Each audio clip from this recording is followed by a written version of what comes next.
Bienvenido al Ministerio de Rey de los Reyes. Aquí estamos en el estado de Pennsylvania, pueblo de Allentown.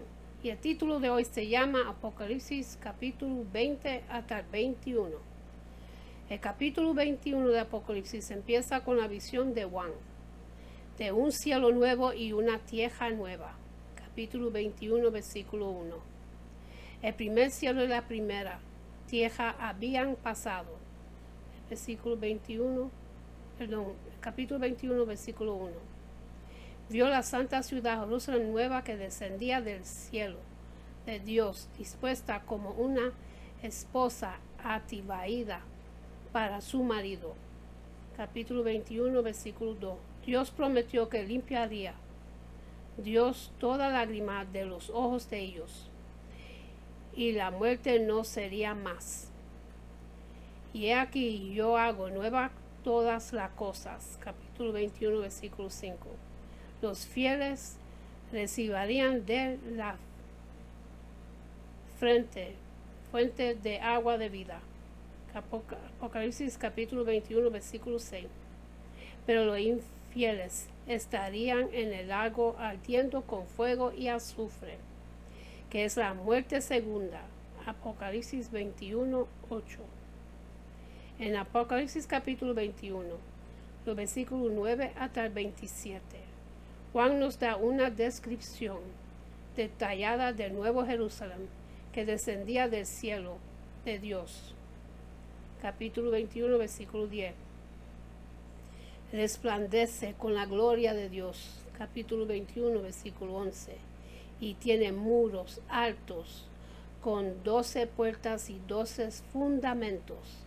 Capítulo 21, versículo 12 hasta el 14, mide 12,000 estadios, unas 1,500 millas de largo, ancho y alto.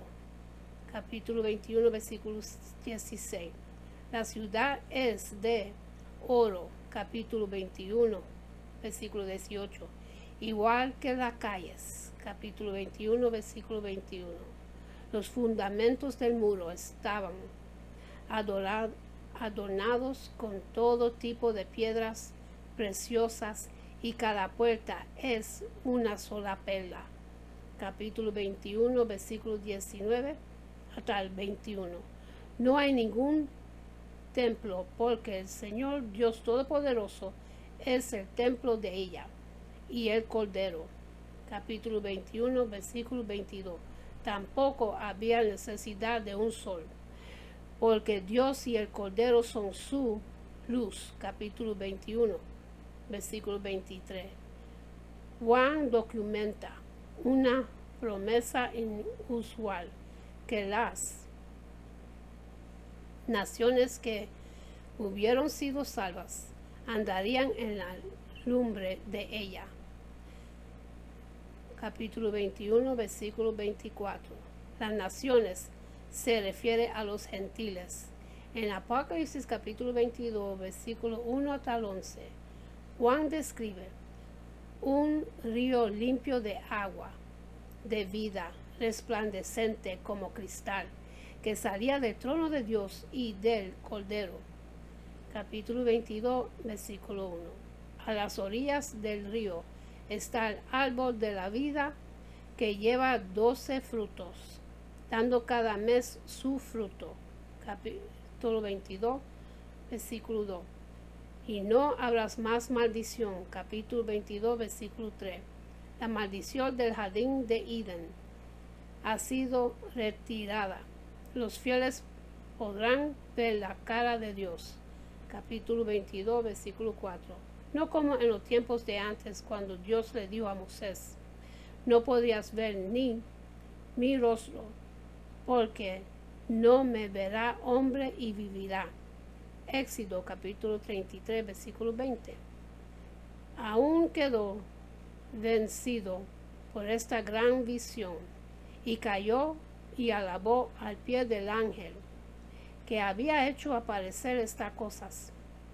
Sin embargo, el ángel dijo: mira que no lo hagas, porque yo soy siervo contigo y con tus hermanos los profetas, y con los que guardan las palabras de este libro. Adora a Dios. Capítulo 22, versículo 9. A veces es difícil saber quién está hablando en estos tres versículos.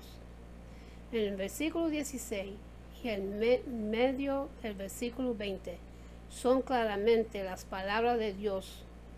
Los versículos 12 y el 13 son seguramente las palabras de Cristo. He hablado de versículos 14 y el 15, el 18 y el 19, como las palabras de Juan, pero podrían ser de Cristo. El principio y el final del versículo 20 son claramente palabras de Juan, como el versículo 21, versículo 12 y el 13. Yo vengo puesto, y he aquí, yo vengo presto. Griego, tachi, y mi galardón, griego, mythos, conmigo, para recompensar a cada uno según fuera su obra. Yo soy el alfa y omega, principio y el fin, el primero y el postero. Y aquí yo vengo presto. Tachi, versículo 12. La idea detrás de la segunda venida de Cristo empieza en el Antiguo Testamento con él. Entendimiento del día del Señor. Sería un día de juicio cuando los fieles recibirían recompensa y los infieles castigo. ¿Qué quiere decir Jesús con presto? La palabra griega tachi se puede traducir como pronto, en poco tiempo o rápidamente, de repente. Si la traducimos como pronto, en poco tiempo, debemos reconocer que todavía no ha ocurrido. Según nuestro concepto actual del tiempo, han pasado más de 2 milenios y aún estamos esperando la segunda venida de Cristo. Sin embargo, hay que recordar que porque 1000 años delante de tus ojos son como el día de ayer que pasó y como una de las vigilias de la noche. Salmos 90, versículo 4. Desde la perspectiva de Dios, el significado de la palabra pronto es muy diferente. Si pensamos que la palabra tachi significa rápidamente, entonces Jesús está diciendo que vendrá de repente.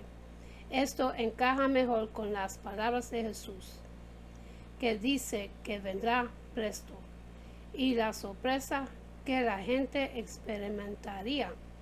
Mateo capítulo 24, versículo 36 hasta 44, y el capítulo 25, versículo 1 hasta el 13, y el libro de Marcos, capítulo 13, versículo 32 hasta el 37.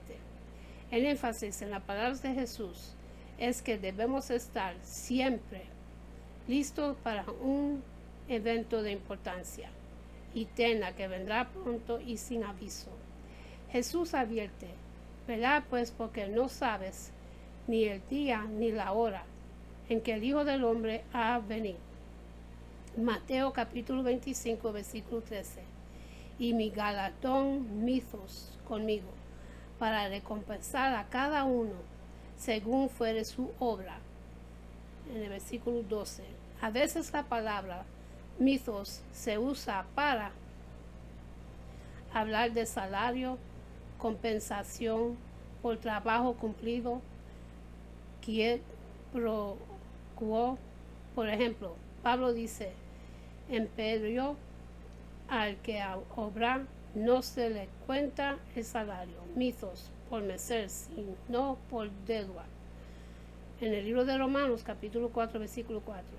En el primero de Timoteo, capítulo 5, versículo 18. Cita de Deuteronomio, capítulo 25, versículo 4. No embozarás al buey que trilla, y añade, digno es el obrero de su jornal, mythos. Pero más a menudo en el Nuevo Testamento, mythos se refiere a una recompensa espiritual recibida a cambio de un discipulado fiel. Por ejemplo, Jesús dice, el que recibe profeta en el nombre del profeta, merece de profeta recibiría. Y el que recibe justo en nombre de justo. Vuestra obra espiritual pasará por prueba de fuego el día del Señor, y después añade, si permaneceré la obra de alguno que sobre edificó, recibiría compensamientos. El 1 de Corintios capítulo 3 versículo 14. Yo soy el alfa y omega, principio y el fin, el primero y el postero. Y en el versículo 13, estas tres frases dicen lo mismo, de manera diferente, que Cristo es eterno y que era en el principio con Dios. Juan capítulo 1 versículo 2, que traería el fin de la historia y que reinaría para siempre con el Padre. Yo soy el alfa y el omega. El alfa y omega son la primera y la última letra del alfabético griego. Antes en este libro, el título Alfa y Omega se usó para hablar de Dios. En el capítulo 1, versículo 8 y el capítulo 21, versículo 6. Ahora Cristo lo usa para hablar de sí mismo, principio y fin. Dios usó este título al hablar de sí mismo en Isaías, capítulo 44, versículo 6.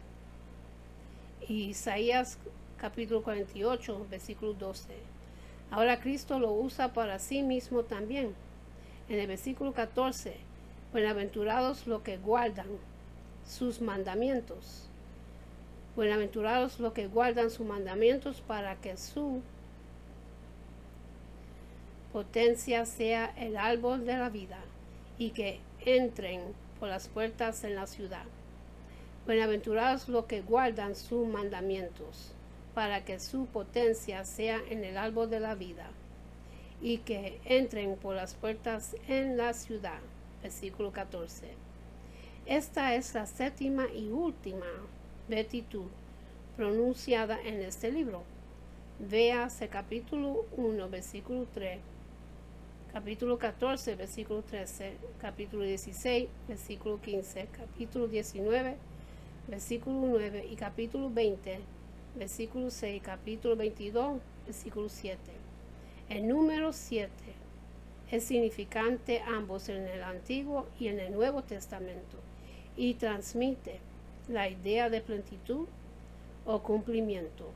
Seguramente no es por accidente que esta sea la séptima y última bendición que se anuncia en este libro. Buenaventurados los que guardan sus mandamientos, el versículo 14. Una alternativa sería, buenaventurados los que lavan sus vestiduras. En uno de mis textos griegos aparece una de estas versiones y otro texto contiene la alternativa. He consultado varios comentarios buscando alguna explicación, pero no he encontrado ninguna. Buenaventurados los que guardan sus mandamientos enfatiza obediencia, mientras que buenaventurados los que lavan sus vestiduras enfatiza santidad. En el fondo, ambas versiones enfatizan la idea de vivir según la voluntad de Dios, vivir como Dios manda.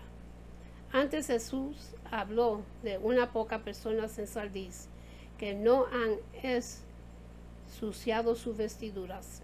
Dijo, andarán conmigo en vestiduras blancas porque son dignos. Capítulo 3, versículo 4. Ahora en el capítulo 22, versículo 14, en una de las dos variaciones, pronuncia una bendición sobre los que lavan sus vestiduras, los que se mantienen santos a recibir la gracia que tienen en su disposición por el sacrificio de Cristo. Es importante anotar que notes aparece en el tiempo presente. Eso implica que la acción continúa, Aunque hemos recibido el perdón desde la primera vez que aceptamos la gracia de Dios, hemos seguido pecando. Por eso necesitamos perdón constante. Dios ve nuestra constante necesidad de perdón y por eso nos concede su gracia continuamente, para que su potencia sea en el árbol de la vida. Versículo 14. Esta es la primera de las dos bendiciones concedidas a los que viven como Dios manda. Primero oímos del árbol de la vida en Génesis, donde apareció junto al árbol de la ciencia del bien y del mal. Génesis capítulo 2, versículo 9. Dios le prohibió a la pareja comer del árbol de la ciencia del bien y el mal, advirtiéndoles, porque el día que de él comerás, morirás. Génesis capítulo 2, versículo 17. Cuando la pareja se dio a la tentación y comió del árbol de la vida, de la ciencia, del bien y del mal, Dios dijo, he aquí el hombre es como uno de nos, sabiendo el bien y el mal. Génesis capítulo 3, versículo 22, para evitar que el hombre comería del árbol de la vida y que viviría para siempre, Dios le expulsó del jardín y puso ahí un querubín armado con una espada para prevenir su regreso. Génesis capítulo 3, versículo 22 hasta el 24. Previamente, en el libro de Apocalipsis, Jesús dijo, al que venceré, daré a comer del árbol de la vida, el cual está en medio del paraíso de Dios. Capítulo 2, versículo 7. Entonces, antes, en el capítulo 22, Juan habló del río del agua de la vida que fluye por el nuevo Jerusalén. Dijo, de la una y de la otra parte del río estaba el árbol de la vida que lleva 12 frutos, dando cada mes su fruto, y las hojas del árbol eran para la sanidad de las naciones. Capítulo 22, versículo 2. Ahora aprendemos que para aquellos que obedecen los mandamientos de Dios, los que lavan sus vestiduras, la maldición de Génesis capítulo 3 ha sido eliminada, que Dios les devolvería el acceso al árbol de la vida y que entre por las puertas en la ciudad. En el versículo 14. Esta es la segunda bendición recibida por los que lavan sus vestiduras. No se trata de un honor cualquiera. El Nuevo Jerusalén es una ciudad bella y radiante, con muros altos y puertas grandes. Sus cimientos están adornados de ollas. Sus puertas están construidas de perlas grandes, cada una hecha de una sola perla. Sus calles están pavimentadas de oro. Juan dijo, y no vi en ella tiempo, porque el Señor Dios Todopoderoso es el templo de ella, y el Cordero, y la ciudad no tiene necesidad de sol ni de la luna, para que resplandezcan en ella, porque la claridad de Dios la iluminó, y el Cordero era su lumbrera. Apocalipsis capítulo 21, versículos 22 y el 23. ¿A quién no le gustaría vivir ahí? Pero como veremos en el versículo 15, la entrada a la ciudad no es automática. Los hechiceros se quedarán fuera, igual que los deslutos, los homicidios, los idolatrías y cualquier otro que ame y practique falsedad. ¿Quién más podría quererlo? Aunque a cristianos les gustaría ver a todo entrar en el Nuevo Jerusalén, no sería apropiado que gente no santa con ropas manchadas trajera su falta de santidad ante la presencia sagrada de Dios tampoco.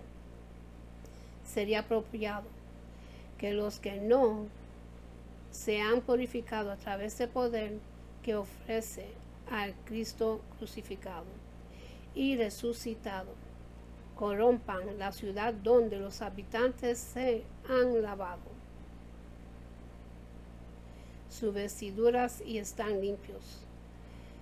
El verso 15 no aparece en la lectura del leccionario, mas los pejos estarían fuera, y los hechiceros, y los deslutos, y los hombres y las idolatrías, y cualquiera que ama y hace mentira.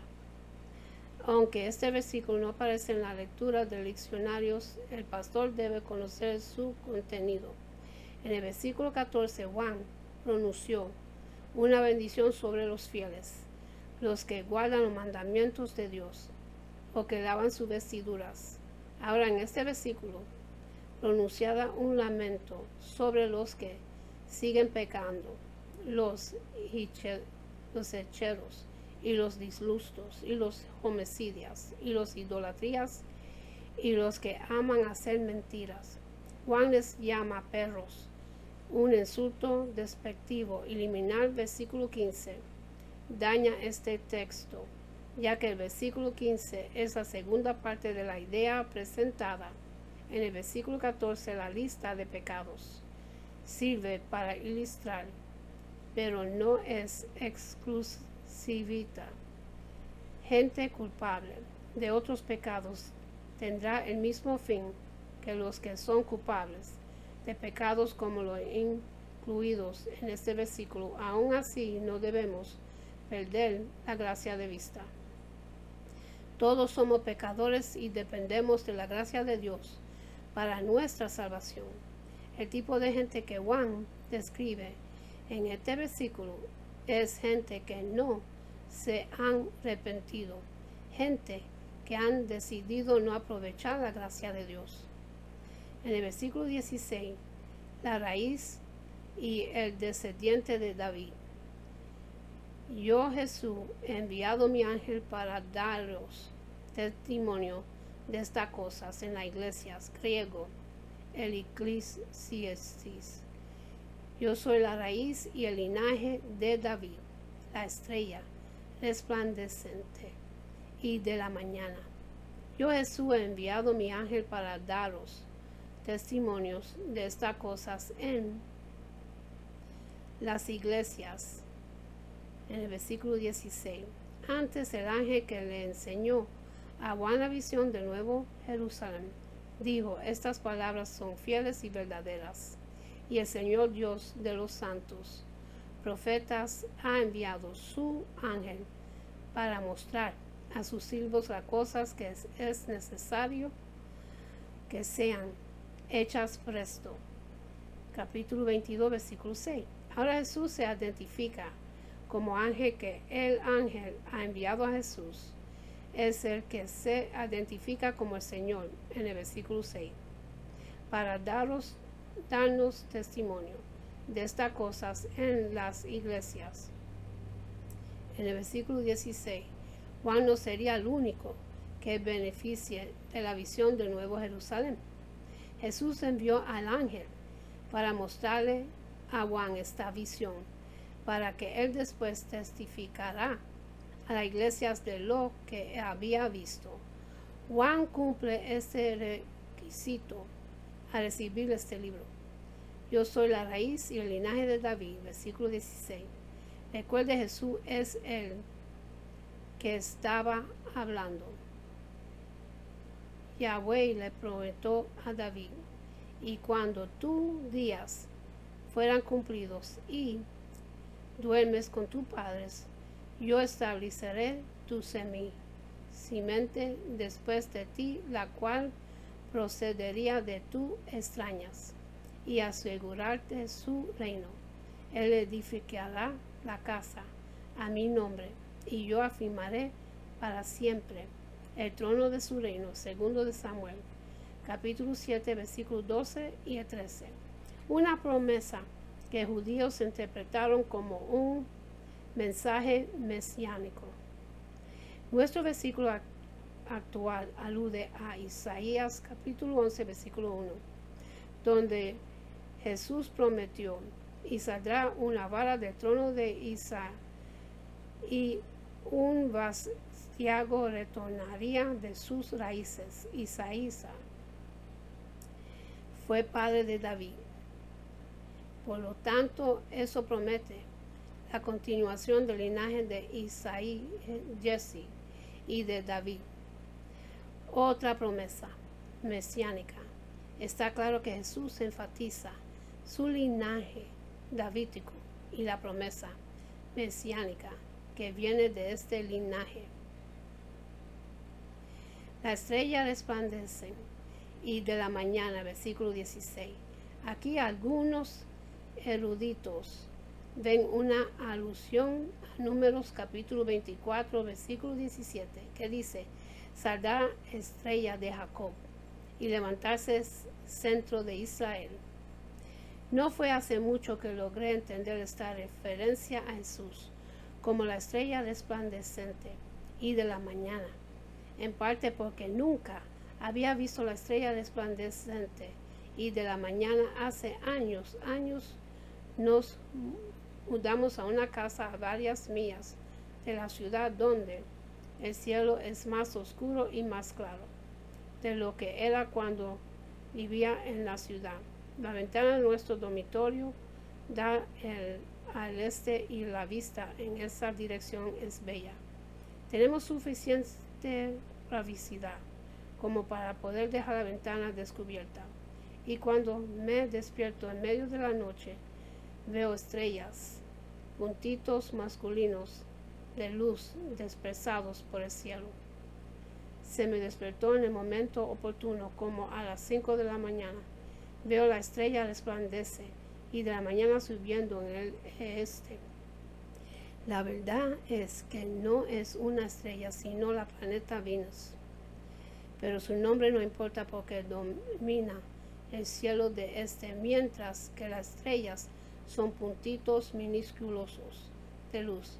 La estrella de la mañana es como los faros de aterrizaje de un avión, una lámpara grande y brillante que luce tanto como todas las otras estrellas juntas. Es un brillante sobre un campo negro, rodeado de polvo diamantino. Lo que llamamos la estrella de la mañana es Venus. Jesús dice, yo soy la raíz, el linaje de David, la estrella resplandece y de la mañana. Apocalipsis capítulo 22, versículo 16. Es la gran luz en el cielo, la luz del mundo. Juan capítulo 8, versículo 12 y capítulo 9, versículo 5, cuya presencia anuncia la llegada de un nuevo día. En versículo 17, el que oye diga ven, y el que el espíritu y la esposa dice ven, y el griego o cualquiera que oye diga ven, y el que griego o que tiene sed venga, y el que quiere tome del agua de la vida de balde. Y del espíritu de la esposa dicen ven, y él cualquiera que oye diga ven. Versículo 17. Esto es un ejemplo de paralelismo que expresa el mismo pensamiento de dos maneras diferentes. El Espíritu es el Espíritu Santo y la esposa es la iglesia. Vea 2 de Corintios capítulo 11 versículo 2 y Efesios capítulo 5 versículo 23 hasta 25 y Apocalipsis capítulo 19 versículo 7 y capítulo 21 versículo 2 y el 9. Es esto una invitación evangélica para que el mundo entero se acerque a Cristo y encuentre salvación, o una plegaria para que Cristo venga pronto. No hay consenso académico sobre este tema. El hecho que la palabra ven es singular en ambos casos se presta a la posibilidad de que sea una plegaria para que Cristo venga pronto. Eso también concordaría con la plegaria del versículo 20, ven Señor Jesús. Y el griego ho, que tiene sed, venga. Y el que quiere tome del agua de la vida de balde. Versículo 17. Esto también es paralelismo. Esta parte del versículo es una invitación al mundo entero. La palabra venga también es singular, pero corresponde al singular de ho, que se podrá traducir como el que o cualquiera. Esta invitación nos hace pensar de dos pasajes del Evangelio de Juan y uno del profeta Isaías. En el primer pasaje Jesús le habló a la mujer samaritana. Le dijo que si ella se hubiera pedido, él le había dado agua de vida. Entonces dijo, cualquiera que beberé de esta agua volverá a tener sed, mas el que beberé del agua que yo le daré para siempre no tendrá sed, mas el agua que yo le daré sería en él una fuente de agua que salte para vida eterna.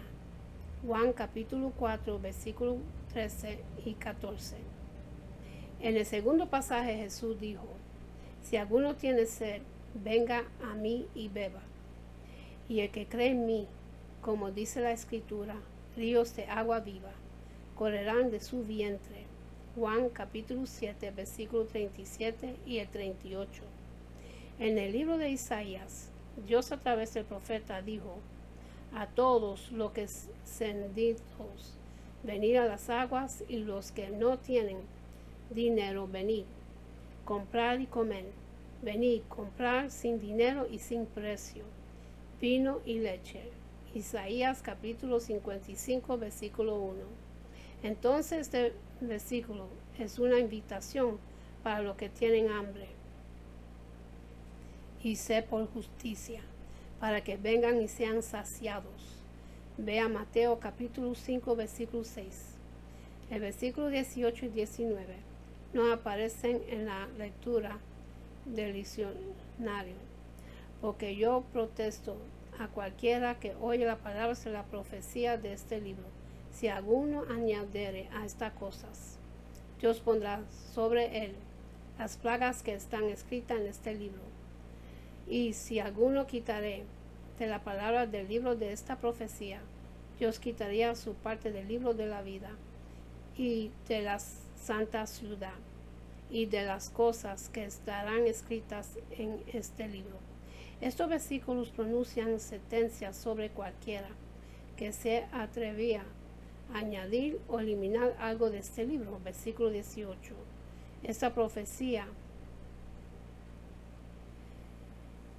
describe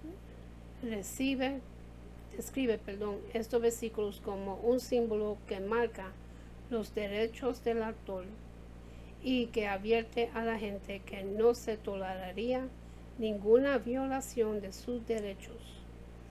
Está claro que los que formaron el diccionario han eliminado versículos 15, 18 y 19, porque parecen duros y sentosos.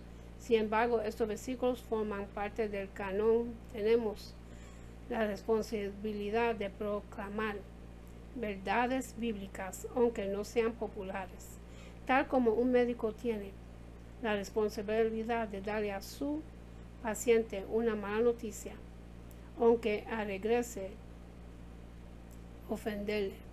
El reto del médico es encontrar una manera de dar malas noticias de una manera amable y cariñosa. El reto del pastor es muy parecido. Parece particularmente descarado dejar fuera, versículo 19, que pronuncia sentencia sobre el que quitaría de las palabras del libro de esta profecía. En el versículo 20, amén, ven Señor Jesús. El que da testimonio de estas cosas dice ciertamente vengo en breve. Griego, tache. Amén, sea así, ven Señor Jesús. El que da testimonio de estas cosas dice ciertamente vengo en breve. Esta es la tercera vez en este capítulo que Jesús dice, ven, viene pronto. Veas capítulo 22, versículos 7 y el 12. Para ver el doble sentido de en breve, Tachi, Benece, los comentarios del versículo 12. Amén. Esta palabra es hebrea y en el Nuevo Testamento se translitera al griego, es decir, se usan letras griegas para crear el sonido de la palabra hebrea en el Antiguo Testamento. Amén significa confirmar, apoyar, ser fiel, y también se usa como respondió durante alabanza y oración. La palabra amén en inglés viene de esta palabra y significa estoy de acuerdo que así sea. Baker Carpenter 70. En este versículo, el que habla usa amén para mostrar su aprobación de la promesa de Cristo, que vendrá pronto. Pero ¿quién habla? No está claro, quizá es el Espíritu y la esposa, iglesia, como en el versículo 17. Sea así, ven Señor Jesús. Versículo 20. En el 1 de Corintios, capítulo 16, versículo 22, usa arameo translitado para decir Maranta. Señor, ven aquí. Las palabras son griegas. Erekochu, Kere y Seu. Ven, Señor Jesús. Pero la plegaria es la misma. Porque quería uno rezar. Ven, Señor Jesús. No contaría vuestras vidas si Cristo regresía hoy. No cuando Cristo venga de nuevo. Sería para arreglar las cosas, para restaurar al Edén en que Dios quería que viviéramos. Considere cómo sería la vida cuando el reino de Dios esté aquí por completo. En ese reino no harán falta ejércitos o prisiones o cerrojos en las puertas. No se necesitarán un cuerpo de policía para vigilar el buen comportamiento. Gente buscaría la manera de dar un lugar de recibir. No habrá propaganda falsa o mal guiada. No habrá manipulación. Dios derrocará todo dictador y tirano. No le gustaría vivir en un lugar tan pacífico. Rece para que Cristo vuelva de nuevo. Versículo 21. Una bendición. La gracia de nuestro Señor Jesucristo sea con todos vosotros. Amén. Esta bendición sería algo típico en una epístola. En la visión en inglés, la palabra vosotros se emparejan con santos. Esto es inusual para un apocalipsis. En el original no aparece la palabra santos, por lo menos en las dos fuentes que he consultado. Para ver el significado de amén, véanse los comentarios del versículo 20. Y con esto termino, mis hermanos, y para los que quieren recibir a Jesucristo en su corazón, para que su nombre esté escrito en el libro de la vida, repiten conmigo la oración de salvación y dice así. Padre Celestial, en el nombre de Jesús, yo me arrepiento de mis pecados y abro mi corazón para que Jesús venga dentro de mí. Jesús, tú eres mi Señor y Salvador. Creo que muriste por mis pecados y se levantó de los muertos. Lléname con tu Espíritu Santo. Gracias, Padre, por salvarme en el nombre de Jesús. Amén. Y en Sejal va a hacer una oración que bendición para el pueblo de Dios, que el Padre Celestial Jehová se lo dio a Aarón Moisés para su pueblo. Y es una buena bendición, una promesa de Dios.